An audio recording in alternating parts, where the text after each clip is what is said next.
Fala galera do canal do Medeiros, sejam muito bem-vindos a mais um vídeo aqui no YouTube para a gente conversar um pouquinho sobre o nosso Botafogo. Neste domingo, né, tá chegando ao final aí a data FIFA. O Botafogo joga só na semana que vem, mas no meio de semana, na quarta-feira, tem Copa do Brasil, né? Outros clubes brasileiros já voltam a jogar, o Botafogo ainda descansa no meio de semana. Tem somente o jogo contra o Corinthians no sábado, né? Então o Botafogo se reapresenta, o elenco se reapresenta nesta segunda-feira, né? Para preparar aí a semana toda, para preparar para o jogo contra o Corinthians. O Botafogo optou pelo descanso mental, né? Isso é importante. Muita gente veio me questionar, né? Algumas pessoas vieram me perguntar, falando assim: Medeiros, você não acha que o Botafogo deu muitos dias de folga aos atletas? Né? O Botafogo se reapresentou na segunda, fez o recovery, né? Fez ali a recuperação depois do jogo. E na terça-feira em diante o Botafogo deu folga aos atletas até o dia de hoje, até domingo. Hoje é o último dia de folga dos atletas, 6 dias de folga, né? E aí amanhã eles retornam aos treinamentos no Lonier, né? No centro de treinamento Lonier.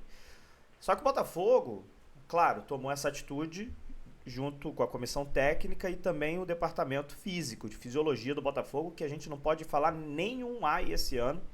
O Botafogo está com poucas lesões. As lesões que tivemos foram questões de fratura, né? O Júnior Santos fratura, né? Poucas foram as lesões, se a gente for comparar com outros clubes do Brasil, poucas foram as lesões relacionadas a muscular, né? Só um jogador ou outro ali que se machucou muscular, fora isso foram mesmo fatalidades.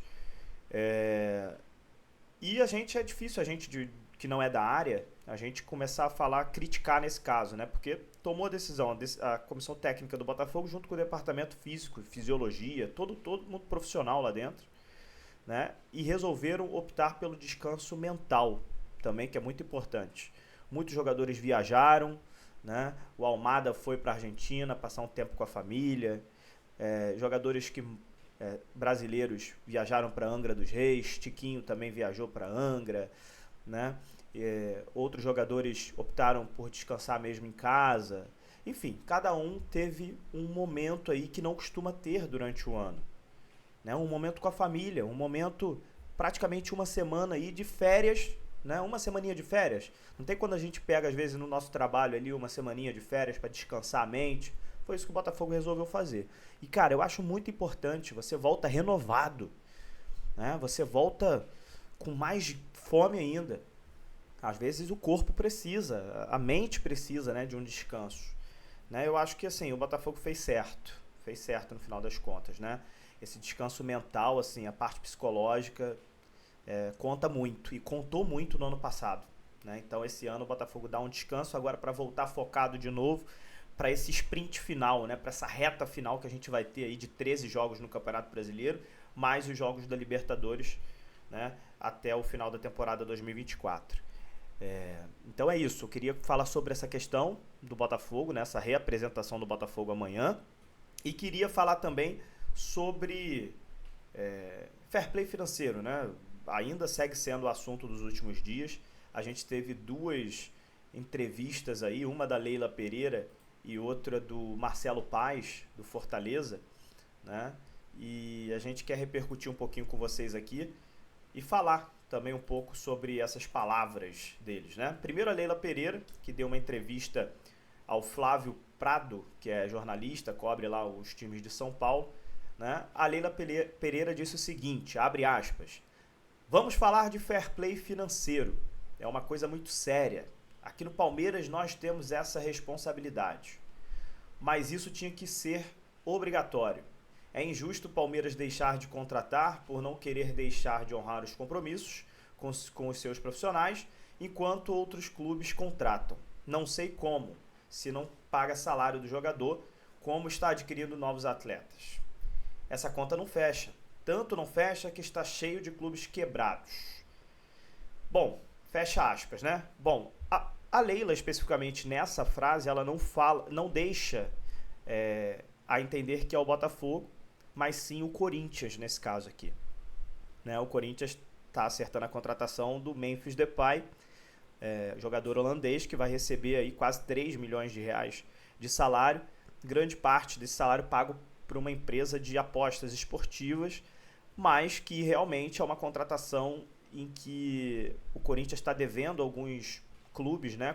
Por exemplo, está devendo o Cuiabá na contratação do Ranielli, está devendo o Flamengo na questão do Mateuzinho, e aí contrata o Memphis Depay pagando um salário de 3 milhões de reais.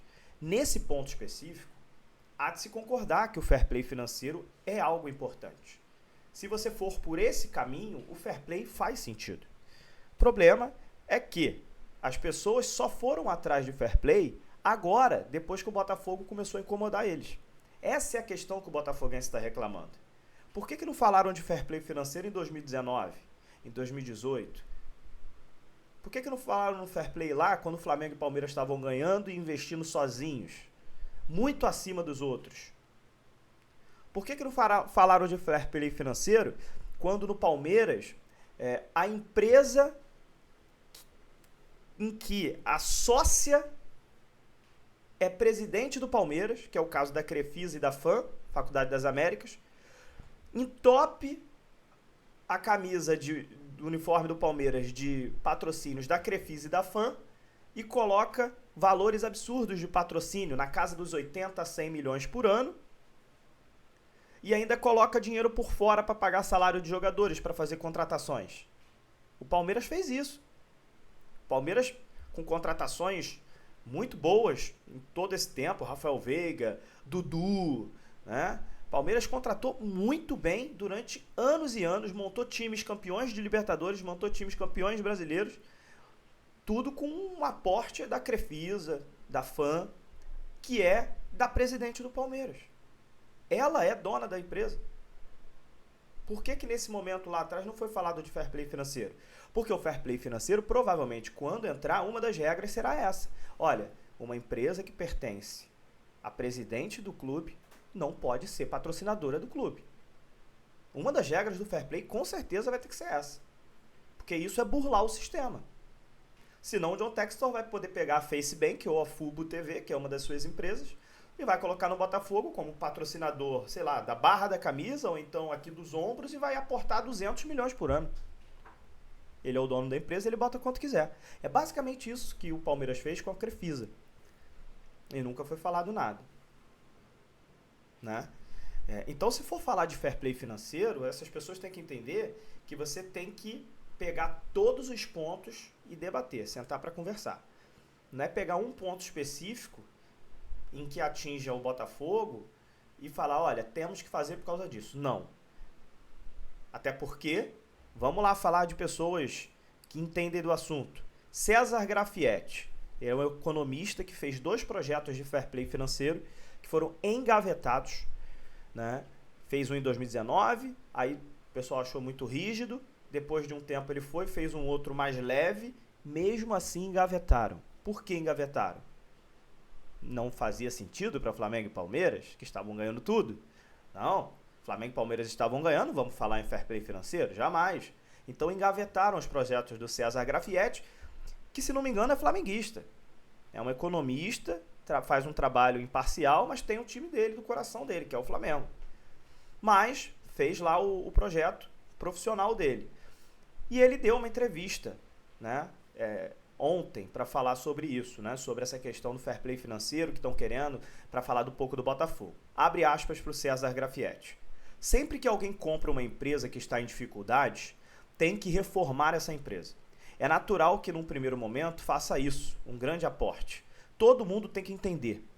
Mas ninguém tem bolso infinito.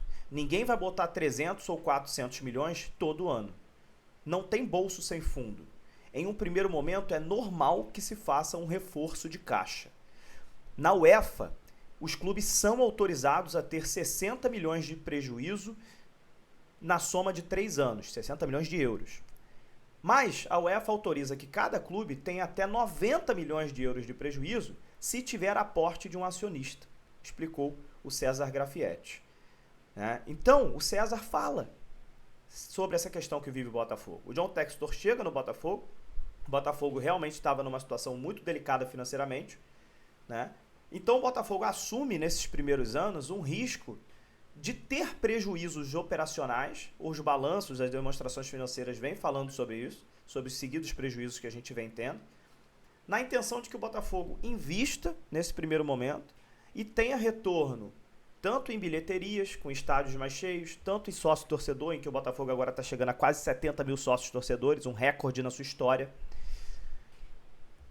em vendas de atletas mais para frente, em premiações de títulos, porque você investe para você ganhar títulos. Ganhando títulos, você tem premiações. Você valoriza o teu ativo, você valoriza os teus jogadores. Luiz Henrique foi comprado por 20 milhões de forma parcelada. O Botafogo vai pagar a perder de vista o Bet de forma parcelada. Comprou por 20. Luiz Henrique chegou no início do ano, arrebentou na temporada, já está sendo titular da seleção brasileira, comprou por 20 e já está valendo 40. Se o Botafogo vende hoje, eu duvido que o Botafogo venda por menos de 35 milhões de euros o Luiz Henrique.